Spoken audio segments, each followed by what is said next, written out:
The poison candy game. Close your eyes, please. Dah ke?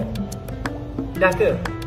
You put it back nicely? Yes. Jangan main tipu Tak tipu. Dah ke belum? Dah. Sayang. Tapi I tahu you pilih yang mana untuk I. Janganlah. Sebab dia tak balance. Yang tu ke? Bukan. Saya. Did you just tipu me? Am I safe? Safe lah. It's honey. You just died. No, I'm joking.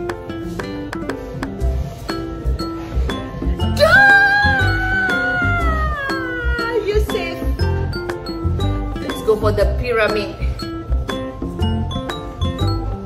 Sedapnya guys.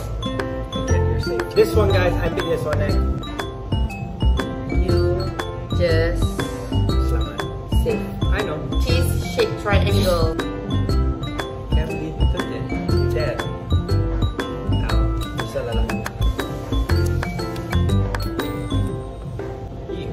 I'm dead. Dead. Really? Really? No lah. Ini Your saja. favorite, right? This is so good. Saya cakap benda yang paling buruk ni sebenarnya rasa yang paling sedap. Terima kasih. Ya, kita takkan pilih yang ni. Caramel. That looks good. Oh my god. That was good. I'm gonna finish this one.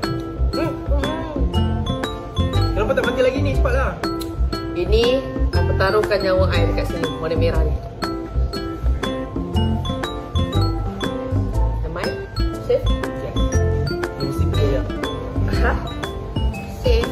Okay, I akan try dia, okay?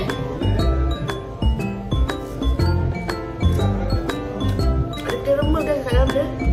Okay, masih? Ya. Kita orang akan clearkan ni. Mana tu? Cepat. Am I safe? Safe. Sayang. What if we pick the same one? What if we pick the same one? Taklah. Tak mungkin kita ambil benda yang sama. Did you cheat? Did you cheat? No, I swear. Sumpah, Sumpah demi Allah, I don't look at you.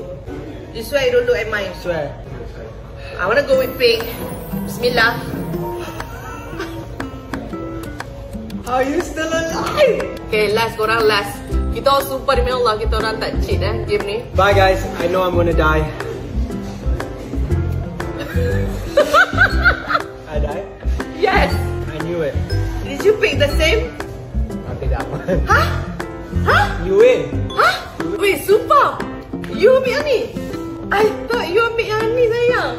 That's what I said. I sumpah ingat kita ambil benda yang sama.